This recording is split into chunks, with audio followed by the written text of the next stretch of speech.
If you take a look at number 5 says state the domain of the function.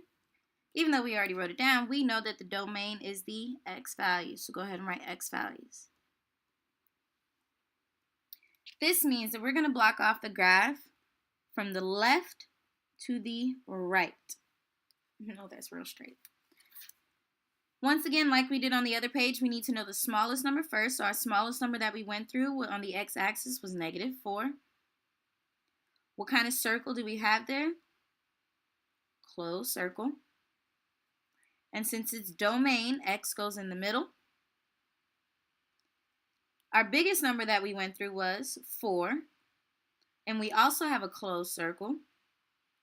The only answer choice that matches is C.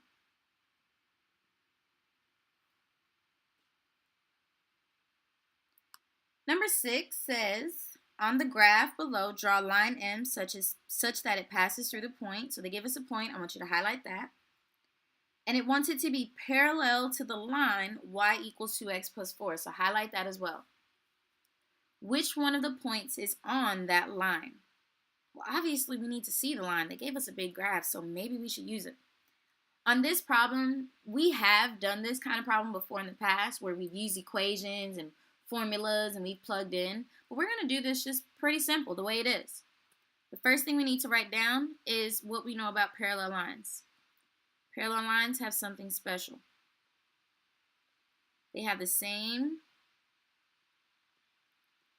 slope. Parallel lines have the same slope, n. So if we remember y equals mx plus b, the m, the slope, is the number in front of x. So if we look at the equation that they gave us up here, the number in front of x is 2. So our slope on this problem should be 2. Parallel lines have the same slope. Now they also gave us a point, 2, -3. We're going to start by graphing that point. So that means we're going to start at the origin. We're going to go over 2 and down 3. It's so hard to see on this iPad. Rough sketch. All right, so we went over 2 and down 3. That's where that point is. Now we have to remember our slope is rise over run. So even though you only see the 2, what number is at the bottom even though we didn't write it? There's a 1. So that means we're going to go up 2 from that point. From that point, you're going to go up 2 and to the right 1. Up 2 to the right 1, and you just keep going following the same pattern. Now, if you wanted to go the opposite way and fill out the graph to the left, you would do the opposite. Instead of up 2, you would go down 2. And instead of right 1, you go to the left 1. Once you have your points, go ahead and connect your dots as straight as you can. Please use something straight. I don't have anything straight right now, but please use it.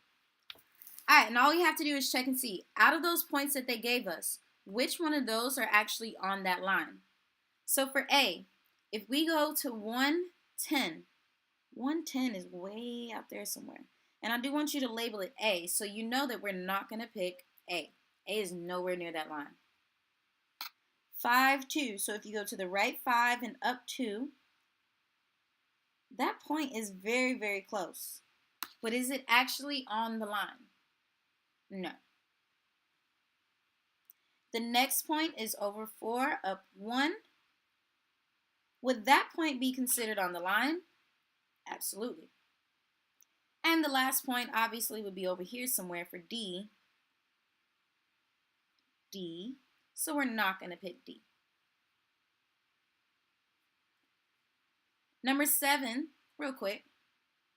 Number 7 says a linear function is graphed on an xy coordinate plane. The 0, highlight 0, of the function is also called the blank. Well, I want you to sketch a quick graph over here.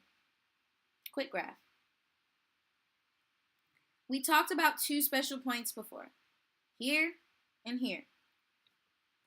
The 0 is this point right here.